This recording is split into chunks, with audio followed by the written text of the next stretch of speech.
again. Today we're going to get these coils on the valve covers. I know it's going to be a little bit more work than I'm anticipating, or at least more work than I want to do. Pro charger's in the way of that valve cover, and to get the Pro charger off, I may have to remove that Clearview filter right there, or at least the primer. We'll see. Anyways, I'll get started.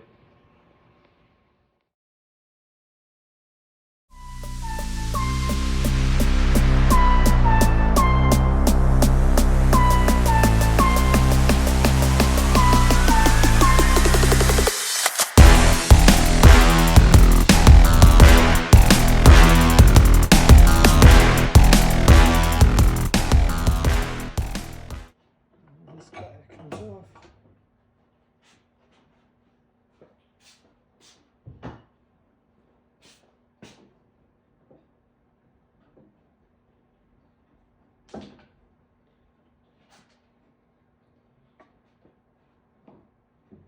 Sometimes this is a little confusing, but I have marked all the bolts that hold the Pro charger in, because on the face of this there's a bunch of bolts, and you're like, oh, which ones come out?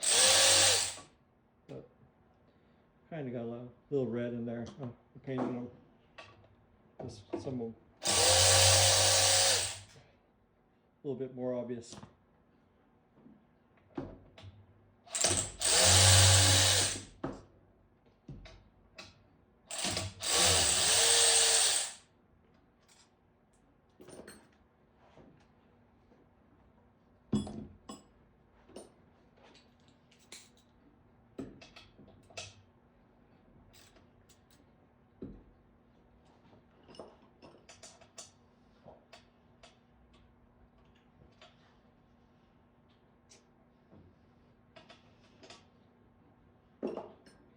See if I get this one right here. Nice and tight. Probably won't be able to get it. Okay, with this. Okay. That works.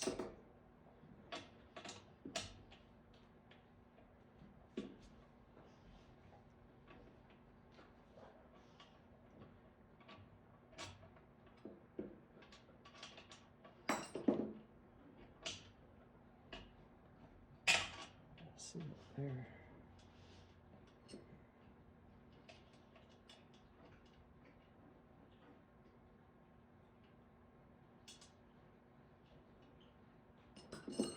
More down here.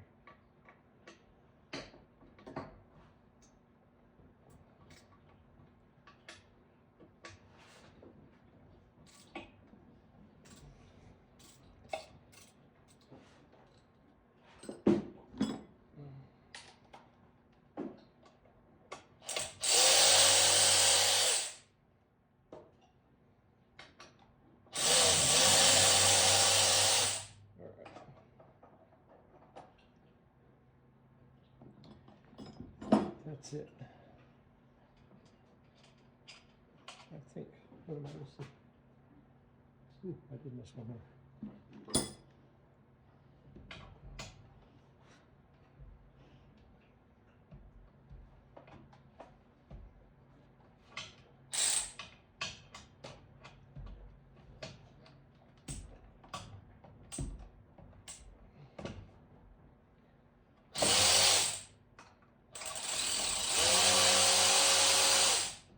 I need to repaint that one. Not enough paint.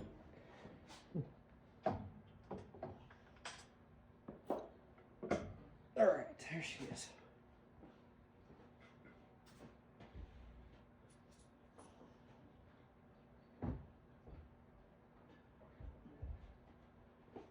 Not as bad as I thought it was going to be. So, anyways, I'm going to take a break at this point. I'll continue on in a minute. All right, I got one of my coil brackets assembled with the coils on there, and as you can see, I think it'll work just fine right here. And unfortunately, it's going to cover up logo right there of the engine builder, but I can't find a better spot to put these, so that's where they're going to go.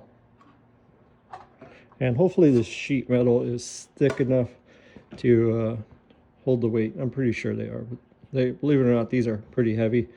And I've seen other people do it with Moroso valve covers, and they didn't have any issues. So hopefully these will hold up. These are from Brodex. They're Brodex valve covers, so we'll see. Anyways, I'll show you some of that.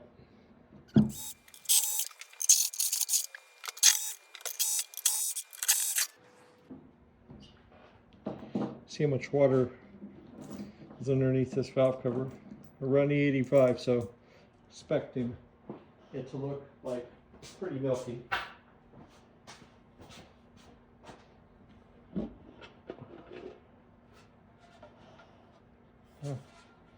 Not too milky, but definitely water in there. I don't know if you can see that. And definitely a lot of condensate. Whew. That's not good. Ooh. And I'll try to absorb some of that up. That is, wow.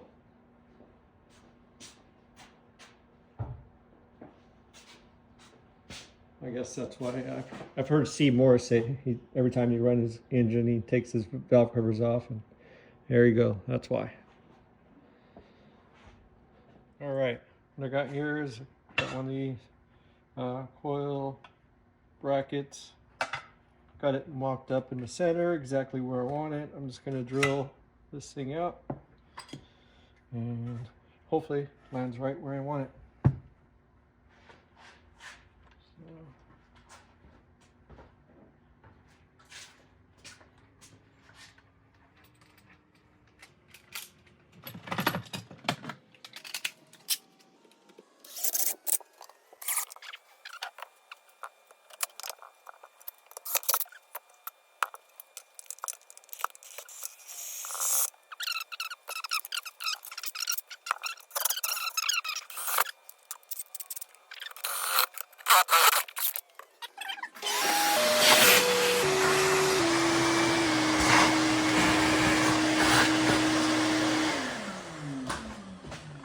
See how we're looking. All right, there we go. So that's one. I'm going to do the other one exactly the same way, so I won't bore you with that, but I'll get those back on there and wrap up this video. All right, time to call it a day. I got the brackets on both valve covers mounted. That's the passenger side. Came out nice and clean. And the driver's side, I'll get the coils on there later on. I just want to get the brackets on there. If anybody wants to know, they are the Motion Raceworks. Let's see, here's your number, 18-10017BLK-2. And they're the billet IGN1A, and they come as a pair. So I can't remember how much they were, but yeah, that's what those are. And then I got the Fuel Tech coils. They're obviously the IGA1 coils and smart coils. So see how those work out. And gee, I don't even know what I'm going to start on next. Maybe I'll do the cam sync plug. Looks like an easy somewhere to start. I'm going to go ahead and leave the Pro Charger off because I'm going to go ahead and adjust the valves since I got everything off, and it's about due for that anyways. I haven't heard any noises, but you know, might as well do some tune-up stuff while I'm at it. And yeah, I'll see you on the next video.